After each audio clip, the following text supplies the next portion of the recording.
Hey, what's up, everybody, and welcome to the Jim Carrey Project. This is the project where we're watching all of Jim Carrey's movies, TV, and film in order, chronological order, from the beginning of his career to present day.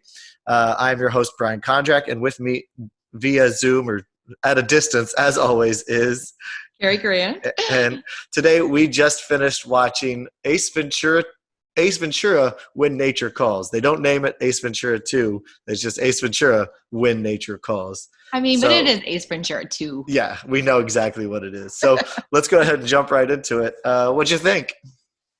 Yeah.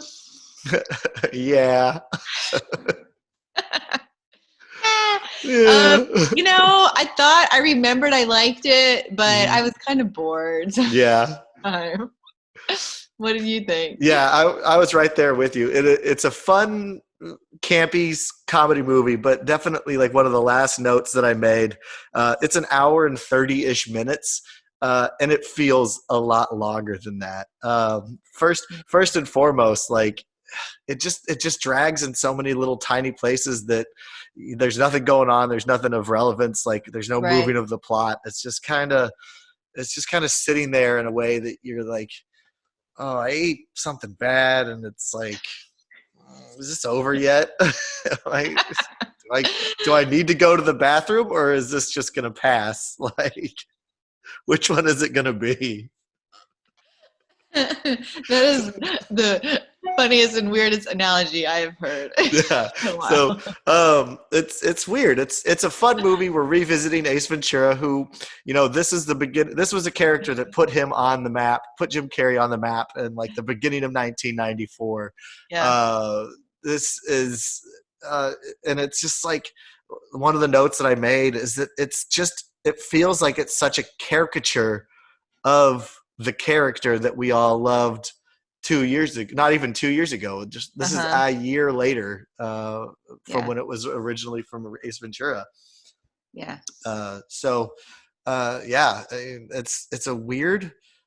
It's a fun movie at points. There's some quotable lines in it, but overall, it's kind of a weird movie. Like, it's okay.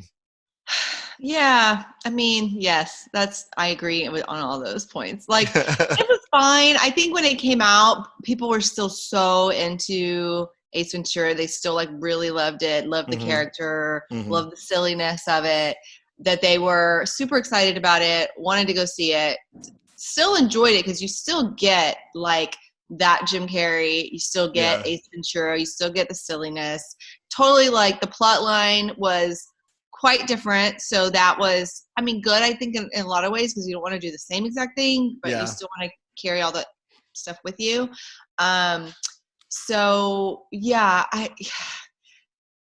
just don't feel like it holds up very well now, but I do remember it coming out, and I don't know if I saw it in the theaters or not. I know I've seen it, and I really did think I liked it. I think I remembered liking it, but I just I don't know. I just felt a little bit bored with it this time. I don't know why. There's lots of funny parts, and there's lots of funny little one-liners and funny little ideas and weird stuff that they do. So I'm not sure why it wasn't holding up for me. I think what it is that makes it kind of feel boring and kind of not like really necessarily fun movie is that in the first one we have Jim Carrey, who's looking for Snowflake, he's looking for the dolphin, but he also has this relationship with Courtney Cox that's developing. They become a couple. They have this chemistry on film that makes them realize Ace Ventura can't be this weirdo wacko guy doing things on his own. Like, he needs help somewhere, and he develops personal relationships with, instead of just with animals, he develops relationships with people. Tone Loc, that was his partner that we obviously had a relationship with, Courtney Cox. In this one, if we don't have any of that relationship development, there's literally, now that you say that, there's not one. Yeah, it's even his liaison to the consulate or whatever that guy's name is, it's forgettable for one thing. Yeah. He's kind of there in the beginning, and in the end, he's not really around too much in the middle. He's a plot device to move Ace Ventura from the monastery to the Africa, and then it's Yeah. like, all right, well, that's it. So like it doesn't have any kind of development like that. Yeah. I think that's probably one of the biggest issues with this movie is that there is no relationship building. It's not a human story. As I said, he's a caricature of his character, and they grab onto any of the like absurd things that he did in the first one and just dial it up so that it's mostly just him being absurd in this one as opposed to realistically absurd in the first one. So I mean, You're that's 100. Yeah, you're 100% right. That's exactly what it is, and that's exactly what kept me from being interested in in him and in the storyline. Yeah. Yeah. Yeah. And it's funny to me when I was reading about it a little bit before we got started with all this, is that Jim Carrey didn't really want to do sequels. Like he was not eager in really portraying this guy, Jim Carrey or Ace Ventura again. Like they were just pushing because he was on this roll of box office hits. Yeah. And he also got control. I think Stephen Odenkirk. I wanted to call him Bob Odenkirk, but Stephen Odenkirk is the director, who is a friend of Jim Carrey's, who pushes him to do this sequel. Who then becomes the writer and the director for the sequel too. Right. So he wrote it, but then there was another director that was attached to it first. But then they let him go, and then they got the writer to come in and direct it. Am I getting that right? I think so. The director that did the first one, I don't remember his name, was supposed to be the director for this one again. But because of his lack of experience on sequels, his lack of experience with like bigger movies is why they, I think, switched over to the writer of Steve Odenkirk. But I think Jim Carrey also got to pick who the director was in this one. So he's like, oh yeah, well, you wrote it, you know the character, you know how I work, you know this. Yeah. Come direct this and be a part of it. So it's I get that. I mean, I think if you write it, you have an idea of how you want it to go and how you envisioned it. And so that kind of makes sense, I guess. But and Odenkirk wasn't, but he wasn't a director normally, though, right? Like I think he was. He had actually. Interesting. I'm looking at his IMDb page, and it looks like Steve Odenkirk has been around with Jim Carrey for not a long time, but he was on High Strung in 1992. He was a part of.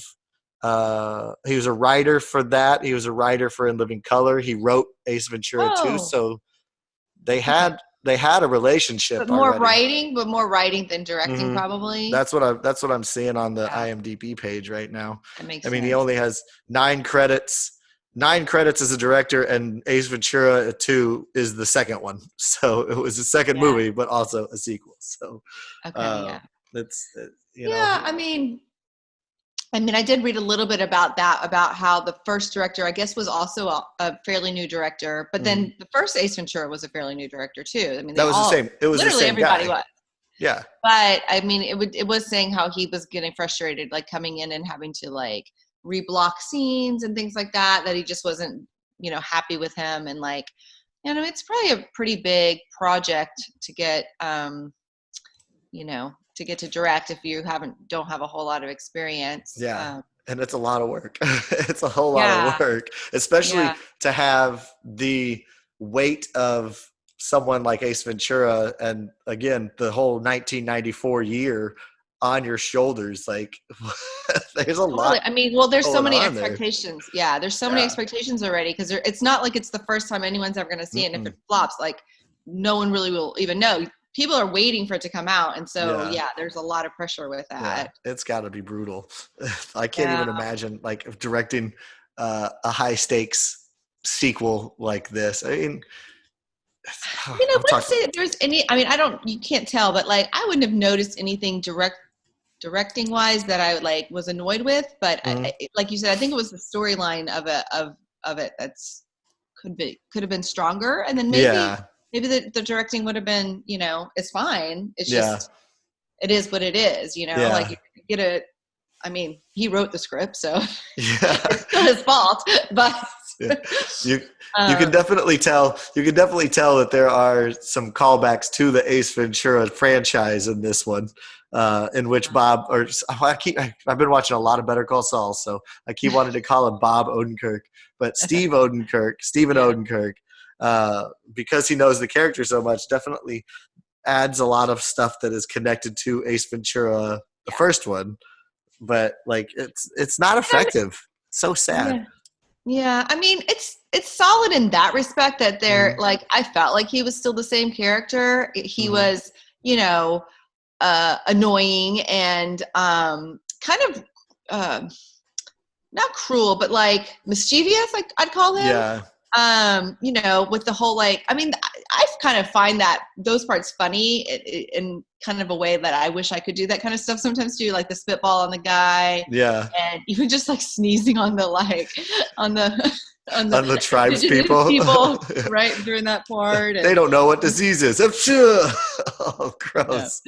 Oh, Yeah. so He yeah, I mean, almost it's still definitely like the character and the funny parts, I guess, are the same. It's just, mhm. yeah, it's just storyline still. he almost comes off as a heel more than a hero in this movie for sure.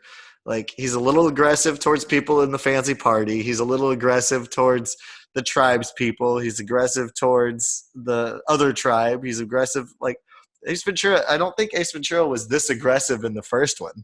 No, and Uh, also like I felt like they're putting things on him too. So like, mhm. I mean, for some reason he doesn't like bats. We don't know why. I don't. Yeah, You think he likes everything, but like, so the bat thing is like making him more defensive, and then even just that room with like all the animals on the wall, like that's like yeah, something that's very, offensive to that character, and so. yeah. Yeah, it's not as fun living, I Hmm. guess, as the other one is in a Yeah. way. If you I if you kind of look at the character himself. Yeah, yeah.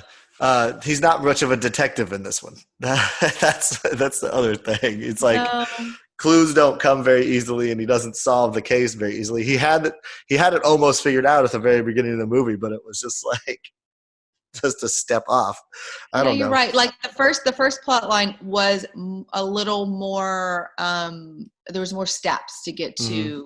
to solve it. This one, it was like he just wasn't getting any steps. It was Yeah, like there was like the bird feather, and then there was nothing for a long, long for a long time. time. And then there's this whole like, fighting, he had to like go to the other tribe and he had to do the whole fight scene and that like when I was watching that part, I was like, Yeah, you don't need that part in there. Like yeah. you want more of the story part and more of the mystery part of it, Yeah.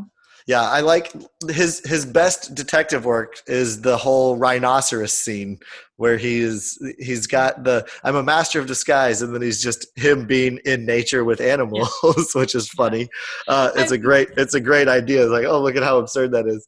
But then his biggest sleuthing part is actually when he's like in this robotic rhinoceros trying to spy on the rich wealthy guy who's the yeah. conservative guy with the bird or whatever. It's Yeah. like I I would have mean, that loved to scene see is more of that. Yeah, that scene is so funny, and that's like the iconic scene from it for sure. Uh, And it still is amusing to watch. I yeah, mean, I still like watching it it's, and everything. it's But yeah, awfully you're warm in right. Like, here. yeah, it's like he's just himself, like walking around after that. Hmm. Like Yeah, yeah. There's not much to talk about with this movie except there's really really just not. I'm trying to look at degrading. my Not note. It's not even degrading it. It's just like it's hard not to compare this to the first one, especially Yeah, because we watched the first one so recently, where it's like you would have gotten. I think when this was released, it's a year later. People have yeah, had to have gotten to see Jim Carrey do some alternate kind of characters, and so when it comes out, it's like, oh yeah, it's Jim Carrey, Ace Ventura. But like with the fresh in our mind, it's so hard not to just nitpick and be like, that's not really what the character I think would do. But I'm not Jim Carrey. I'm not the writer. It's not my character. But from an audience perspective, it's just like, but is it? Is it what he would do? well, And I that's don't the think it thing. would I be. feel like Jim Carrey has had a lot of silly roles, Mm-hmm. Ace Ventura, Dumb and Dumber, The Mask, and he's silly in all of it, and even like the Sonic and like the newer ones too. Yeah. But like they're always a little different. Like Yeah. there's always something new to like look for or pay attention to or be surprised by. Like I like still being surprised by something. I don't want to see the same thing over and over again. I get it's equal. It should be the same. But like maybe that's I did actually write that down. I wrote like he's always going to be silly, but the same type of silly, Yeah. That's what I wrote. Like the same type of silly. I actually want a little, like, you want some of it, but you want some new things too. And I think he usually does a great job of that. But you can't. It's a sequel. He is supposed to be the same, even though it's a different situation. So yeah, I agree with you. It's like, I mean, if there had been growth, as we touched on earlier, like it would have been a different kind of thing. But with this one, it's definitely it stagnates, and it's so sad. I really think it's funny you brought up like his Batman and the characters, the Riddler and everything like that, and his other characters seen, because it's so funny to me to see this movie, having watched Batman Forever last week, where it's like Ace Ventura's relationship with bats is the same as his character as the Riddler's relationship with bats. Like it just hates him no matter who's like what it is. And now it's 2 movies in a row. Carried over. But it's just like, oh, bats. Ooh, I want to get rid of them. I don't like them at all. Yeah. That's so funny. I did read that Jim Carrey said that he did not quite understand the relationship Ace Ventura has with bats in this one, because one of the things that they mention in the movie, and it's just like a tiny little snippet, is that, they carry rabies. They're disgusting little rabid little creatures. But it's like dogs carry rabies, cats carry rabies, raccoons, possums, like maybe possums don't, but like all these animals carry it. So it didn't make sense, where it would have been just maybe a little funnier if he was just like severely allergic to them. And that's kind of the route Jim Carrey wanted to go. But that makes more sense. Yeah. It's like this guy who. Or what if you even flipped it and it's his favorite animal, and so he's doing more with them too, instead of always running away. Yeah, it would have been more of an improv, a yes and kind of like, let's get the bat. Let's make sure maybe he doesn't want to give the bat up because it is such a rare albino bat or something, which is what he was searching for in the first one, the rare albino pigeon. It's like this they're always albino bat. Yeah, they're rare. They're very rare. Albinos, they probably are. I did write. I know at University of Texas, it's like you're always looking. Is it UT or A&M? You're always looking for the albino squirrel, like supposed to give you good luck. I think that's at every college. I know at University of North Texas, they had it up there. I think UT has it too. A&M probably has one. It's an urban myth. There's an albino squirrel at every school. Yeah. I don't know what else to say about this. I mean, I'm really curious what happened to Courtney Cox's character in this one. We touched on it earlier, where it's like, where did she go? He abandoned society as a whole, right? So, but he still was able to get all of his animals to the temple and have his herd of animals. Yeah. But like, what happened to Courtney Cox? What happened to his apartment? What happened to Miami? Like, why did wouldn't she be worried about him? And like, wouldn't he want to find out what happened with her as soon as he got out of isolation? Yeah. Well, and you said growth a few minutes ago, and I'm like, I mean, there could have been so much more growth on the character in lots of different ways that still would have been really funny. And that could have been, with his relationship with her, or if it would explained it, or, another person or woman or boss or anything where he would show some, I think you want to root for him still. And so, but you need to see that he is like kind of, you already kind of think he's a good person in a way, because he likes animals and he helps animals. But he, like, because he was kind of a dick the whole time. Like, he is a dick. Yeah. So then you don't want to root for him. But you're right. Like, some growth in the character would have been ideal. And that would have tied in with Courtney's character or somebody else, because he showed growth in the first one. Yeah. After meeting her, he got a little nicer, and a little sweeter and stuff. He's definitely been through a traumatic experience in this one, which I don't know if you know this, that the very first scene of this movie is a big making fun of Cliffhanger, the movie Cliffhanger. Have you ever seen that? I've actually never seen that. So it's like, it's still funny. It's absurd that this tiny raccoon is heavy enough for this whole clip. So it's just like rip apart. It's like, that's bad equipment. I mean, the thoughts behind making it different and making the storyline, there's some, I mean, funny stuff. Like that is really funny, and it fits with his character. Yeah. I wouldn't take any issue with any of that kind of stuff. It's the progression of the storyline. Yeah. There's like favorite moments of the movie, you know, the later hosing at the beginning. I actually use that quote of like, that'll hold you, little fella, when he bird feeds the bird. Like I use that in my daily life, I think probably on a regular basis. I wrote down one too. Go ahead, you finish. But then like the way he parks the car, of course, at the at the consulate the first time, it's just like, so absurd. Like yeah, it's fun. I wrote down Spanky. Spank you, helpy. Spank you, helpy, Helperton. I'm like, I think I'm gonna use that one day. Yeah, spank you, Helperton. Spank you so much, helpy, Helperton. That sounds like something you could say to your kids, and that's why I wrote it down, because I'm like, I might actually use that one, and they won't know where it came from. And then one day, like they're gonna say it. A few years, they're gonna watch it and be like, "That's where you got it." Yeah, they're gonna call you. They're gonna call you Helpy Helperton. And then start using it, getting them involved in classic comedy movies without them even knowing about it. That's my plan. Yeah, that's funny.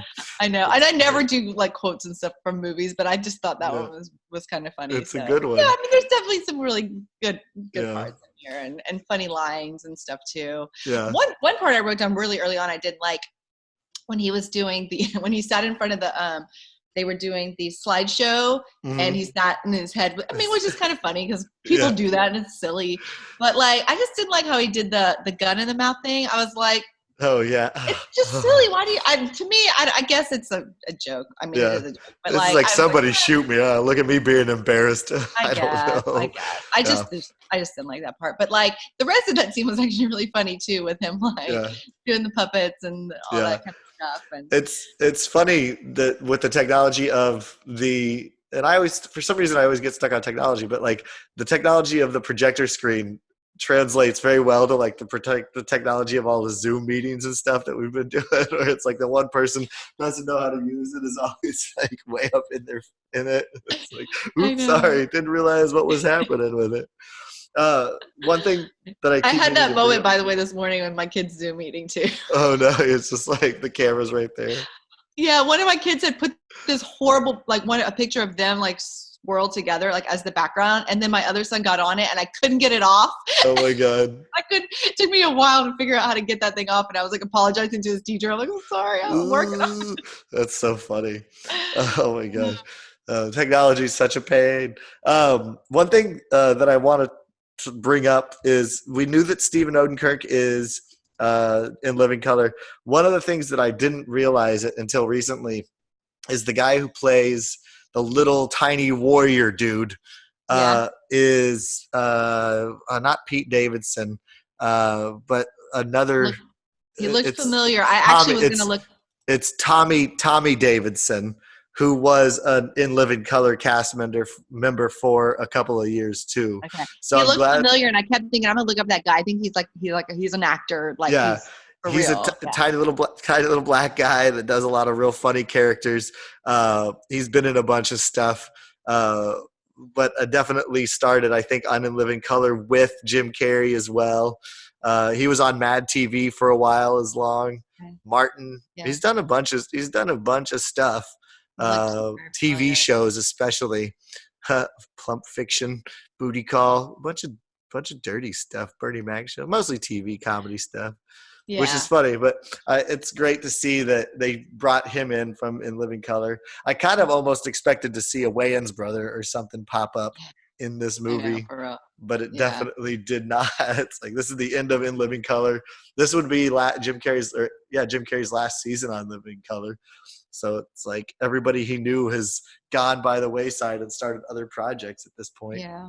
Did you read about just besides the director issue, just other issues with the shooting and stuff? I mean, one thing I read was that it just seemed like Jim Carrey was just not happy during the shoot most of the time, and also they kept saying he was ill, and that was really putting them behind. never said like that. I mean, I've never heard of him. I mean, maybe he had the flu or something like that. But I mean, it's read it mentioned in a few different ones, and I kind of wondered like what that was. What I read about it, and I don't know a whole lot other than what was on the IMDb page, which is probably what you read. I know that he was ill.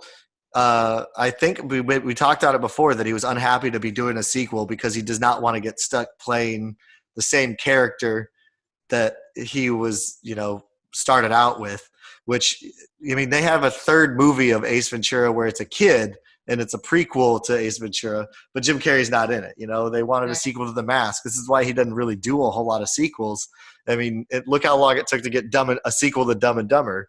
It's just something that Jim Carrey was not really, I think, interested in doing, and why he might be unhappy in the whole process. Yeah. But then it also, go ahead. The other thing that I saw was that the guy who plays the bad guy, Simon Callow, was getting screwed over by his contract by how little he was getting paid and just how over budget they were going, and he had other obligations. Yeah, so what it said for him was because it was getting delayed because Jim was sick and stuff, and he had other things he had to do back in the UK that he had already like signed contracts for too. So the company said, or the production company said, hey, just fly back and forth. That's fine. Yeah. Well, they would book his flight. He would fly, come back, do the work, fly, come back, do the work. And then in the end, they didn't tell him and he didn't know. Every time they booked him on a first class flight, they took the money out of his salary. And so he said he basically worked for free on this one because how many times did he fly back and forth in first class? Yeah, that's a lot of freaking money. I know. I mean, that could be, $5,000 or I don't know how much, something like that. If you're going back to England, like quite a bit each time. Yeah. I don't know how much he did it, but like, obviously they were booking the flights for him, or somebody at the company would say, I got your flight. And so he didn't even realize it, so that's kind of sad. I also read that Jim Carrey was also unhappy just because of it was like budget and things like that too. He thought things were kind of done on the cheap because I think you might have the numbers, but I thought it was maybe a $30 million budget.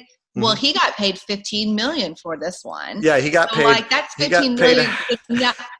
Half of the entire budget for the movie was going to Jim Carrey, which good on him. He earned that money with the blockbusters that he had under his belt, but like, don't complain about the cost of production if you're the reason that it's so expensive. Yeah. Which sucks. Like it's bonkers that that's even a thing that could have, that happened with it. And I did see that it was like the guy, Simon Callow, definitely was, ended up not making any money on that one, but it's just like, that's your problem.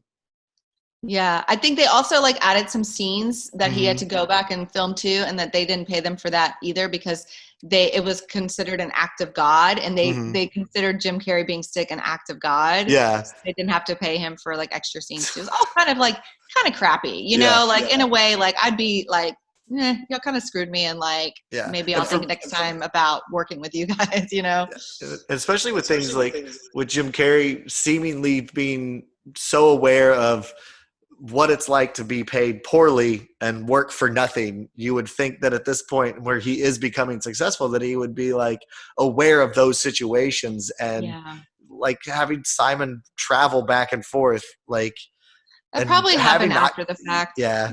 But so it's like, I guess Jim Carrey can't go back and be like, here's reimbursement for that. That's the ropes in in this particular business, which is kind of crappy. Like it shows how you need to really have a good contract and like a good lawyer, a good agent, and a good manager. Yeah. It's very important.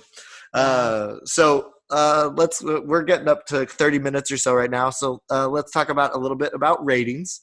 What did you give it on a scale of 1 to 10? 4. Yeah. I feel like that's a pretty good discussion, a good place for it to be. I definitely 5 or less. Jim Carrey comes back strong. He comes back as Ace Ventura, but it's like I said, it's a caricature of a character, which is probably the best description I think of this movie. Caricature of a character. Okay, yeah, I got it. It just doesn't really seem to hold up very well. It's not Jim's fault. I'd say No. it's not anything he did. It's the story and the things Yeah. like that for me Yeah. that fall apart in Yeah, it. So he's pushing himself to do things, and getting covered in dust and getting covered in guano and running and getting yeah, drowned in the thing. Like yeah, he's pushing himself as an actor, I think. So he's got a yeah, 7. He's got a 7 to an 8, but like overall the yeah. movie just doesn't really hold up very well, and it's No, just the writing, and I think it's writing and director more than anything else than Jim Carrey on this one. yeah, I So agree. average user rating on IMDb is a 6.4 out of 10. So Mhm. it's because it's coming back to a character that people loved. So Yeah, yeah, people who are watching it really like the first one, so they're going to watch hmm the second one. People, yeah, no one else is going to watch. You're probably not going to watch the second one if you haven't seen the first one. yeah, If you didn't like the exactly. first one, you might not watch the second one. Yeah, this is a show. This is definitely a movie for Ace Ventura fans and Mhm. Jim Carrey fans. Yeah, So overall, I mean, it's fun. It's just not strong. You and I were both bored sitting here, like, okay, I yawned, yeah, when's it over? and I didn't feel tired, but when we started, but by the end, I was, Yeah, it "Ugh." was like, what is happening on this thing? Yeah, It's all right.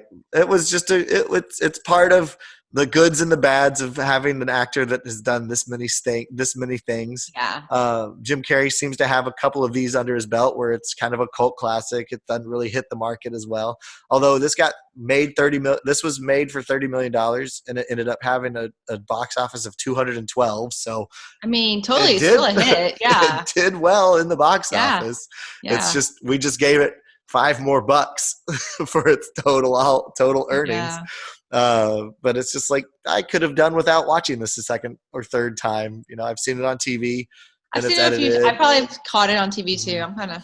I It's wouldn't just try to watch it again. yeah. It's just yeah. It's like, hey, you want to watch the second When Nature Calls? Yeah, Yeah. Now I'd I'll, watch like Peggy Sue Got Married. I'd watch that yeah. again. I think that one holds up a little bit better. I mean, the first Ace Ventura still holds up really well. So it's just Yeah. this one doesn't necessarily hold up very well. So Yeah. Okay. What's um, next?